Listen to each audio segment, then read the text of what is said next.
Have you ever stopped to think how much a kindness is worth? Like in actual dollars? Because I'm looking at a will here from a guy who had $8.2 million. $8 million. And he had family, you know?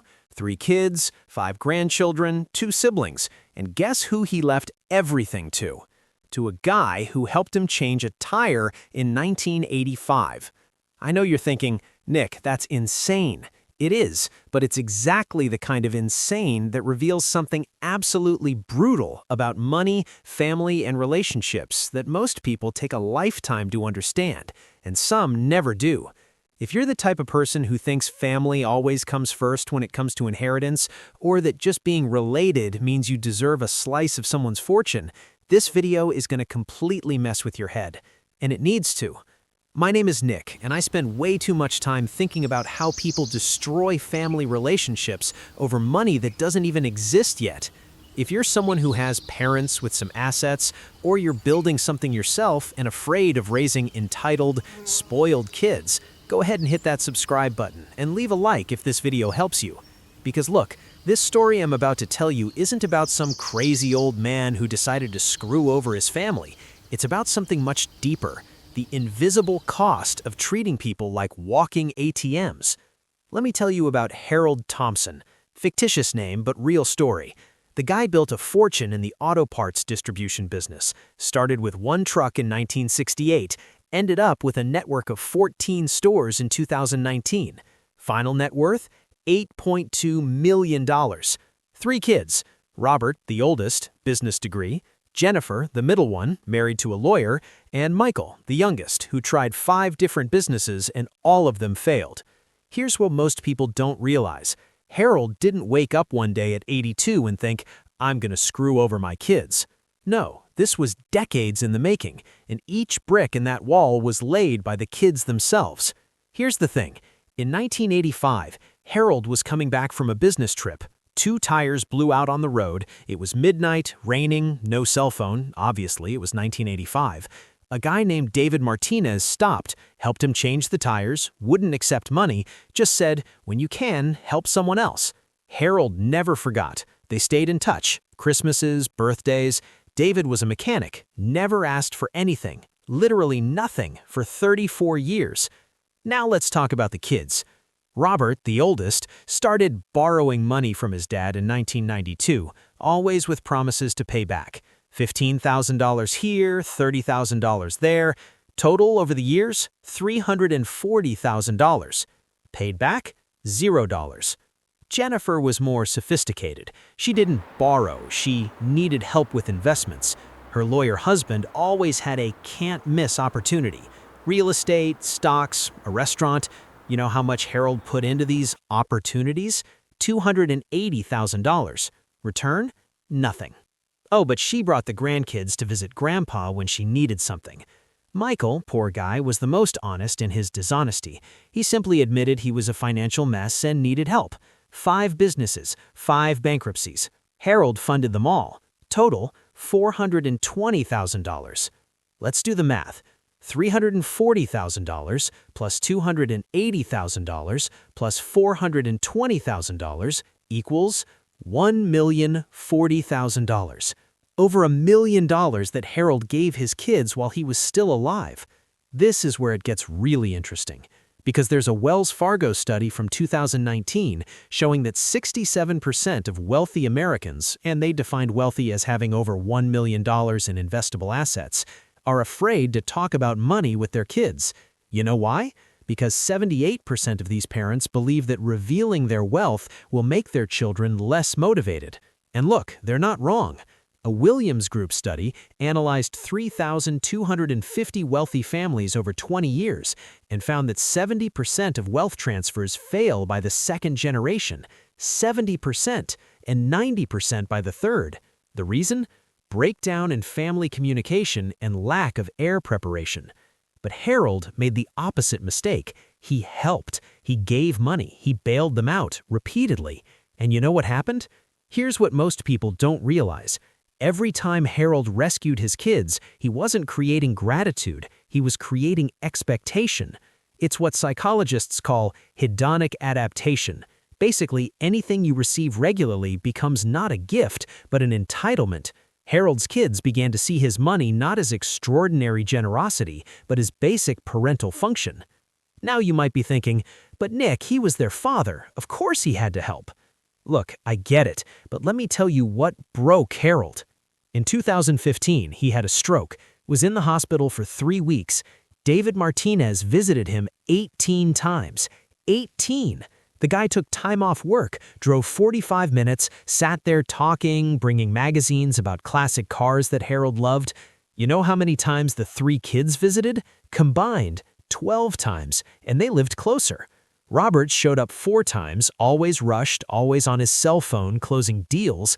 Jennifer came 5 times, but 3 of those were to ask her father to consider selling one of his properties to invest in her husband's new project. Michael went 3 times. One of those times he asked to borrow $25,000 because an incredible opportunity had come up. In the hospital. The guy asked his father for money in the hospital. Yeah, let that sink in for a bit. Let's do an exercise. Let's put a price on attention. If Harold paid someone to keep him company in the hospital, a professional caregiver costs on average $25 to $30 per hour in the U.S. David spent approximately 36 total hours with Harold during those 3 weeks. That's about $900 to $1,080 in market value. But it's not about the money, right? It's about presence. It's about genuinely caring. There's a concept in behavioral economics called reciprocity. Research by economist Ernst Fair showed that human beings have a deep psychological need to return kindnesses, not out of obligation, but out of genuine emotional connection. David never asked for reciprocation for 34 years, but Harold wanted to reciprocate because David's kindness didn't come with strings attached. The kids, though, every visit, every happy birthday, every "how are you, Dad?" came with an invisible asterisk. And by the way, could you... Harold died in 2019 at 86. The will was read 2 weeks later. Total estate, $8,237,000. To Robert, $50,000. To Jennifer, $50,000. To Michael, $50,000. And to David Martinez, $7,987,000. And there was a letter. I'll read the relevant part for you because it's devastating. To my children, I gave you over $1 million during my lifetime. I gave opportunities. I gave second chances. I gave bailouts. What I never received back was genuine presence without financial interest. You loved me for my resources, not for my person. David loved me when I had nothing to offer but gratitude. The difference is clear to me, and I hope it will eventually be clear to you. Man, that hurts just to read. Obviously, the kids sued. They claimed undue influence, said David manipulated Harold, that the old man wasn't in his right mind. The case lasted 14 months, cost $340,000 in legal fees. You know who won? David. Why?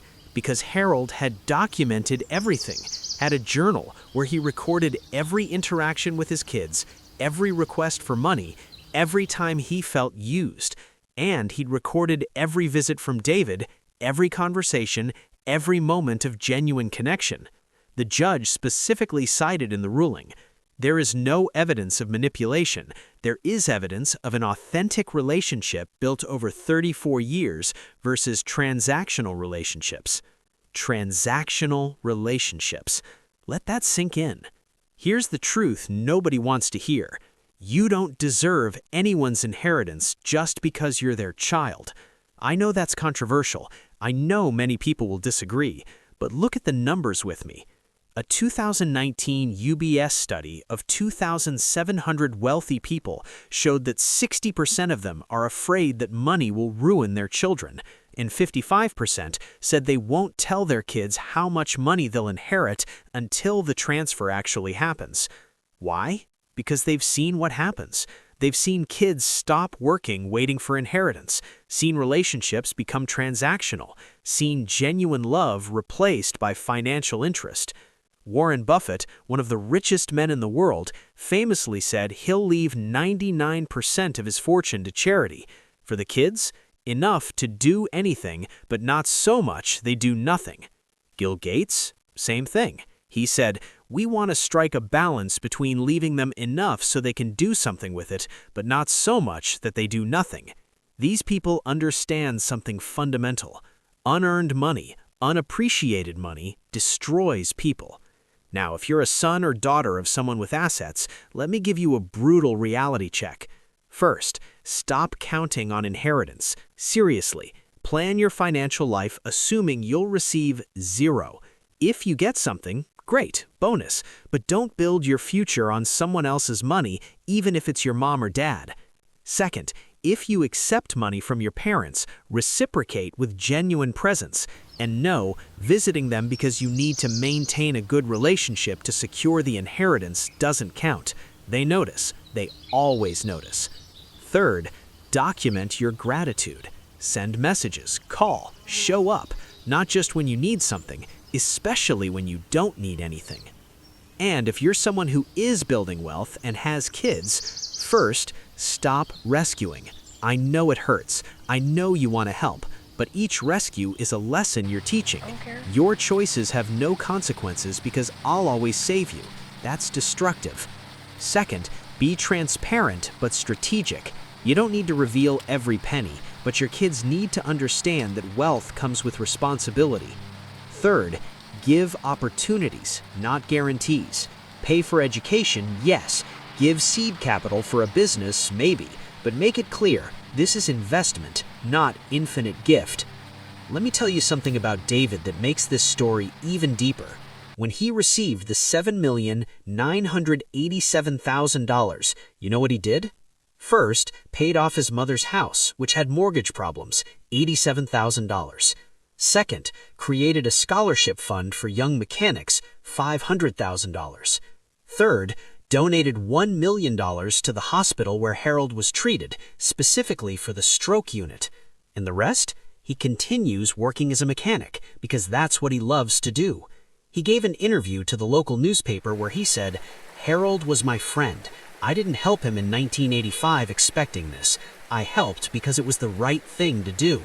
Now I have the responsibility to honor his memory by doing right things with this money."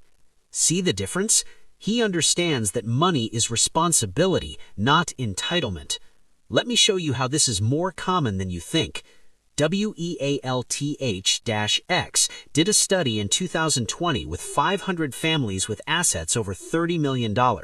They found that 64% of patriarchs have serious concerns about heirs' financial competence.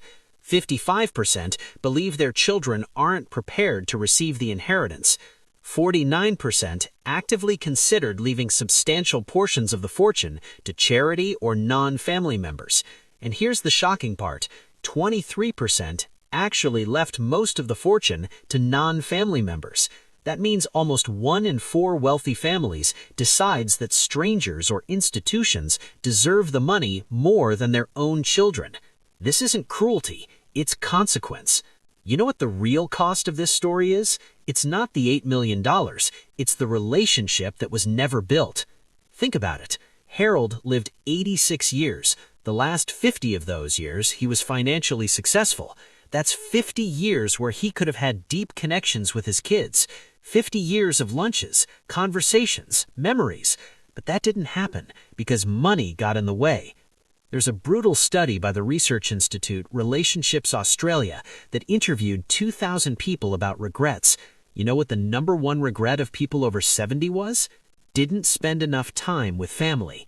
And you know what the #1 regret of people who received large inheritances and then were disinherited in revised wills?